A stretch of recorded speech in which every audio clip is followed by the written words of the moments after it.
Welcome to my channel mga lamion. Enjoy watching and don't forget to subscribe my channel. Gumagawa ako ng video kanina dahil napaisip ako. Hindi lang pala ibang lahi na katulad ng mga Americans or whatever diha or whatever Pinay or unsa ba diha. Basta kay Bisaya, mauna na.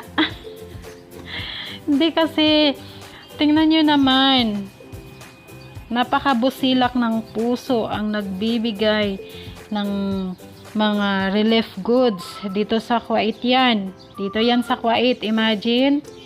Dahil marami dito marami ding mga kababayan natin dito o ibang lahi na walang pasok kasi nga lockdown, di ba? Ayan, anong ginawa ng may puso? Nagbibigay siya ng pagkain. Fruits daw yan at saka gulay. Ang taas nga ng pila. Ang haba ng pila.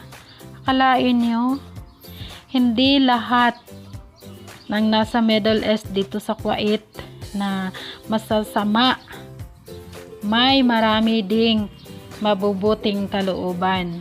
Tulad din natin yan ng mga Pinoy o ng mga American o kahit ano. May mga masasama din talaga, 'di ba? Ayun, tingnan niyo, parang nakakataba ng puso. Kasi wow, may ganito palang tao dito sa Kuwait.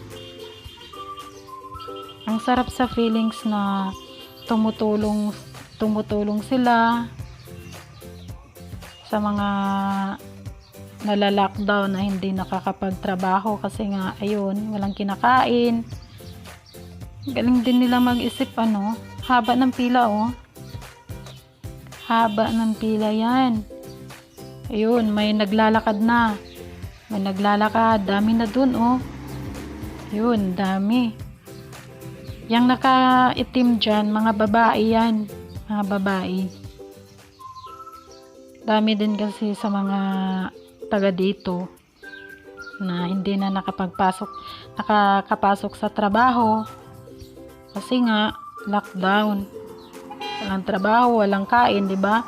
No work, no pay, sabi pa ni Duterte. hindi lang sa Pinas ang no work, no pay, dito din sa Kuwait.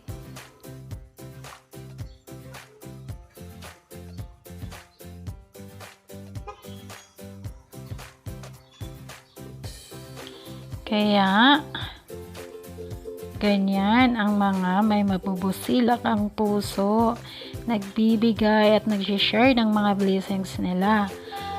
Kaya, siguro kung ako ganyan, magbibigay din ako. Diba?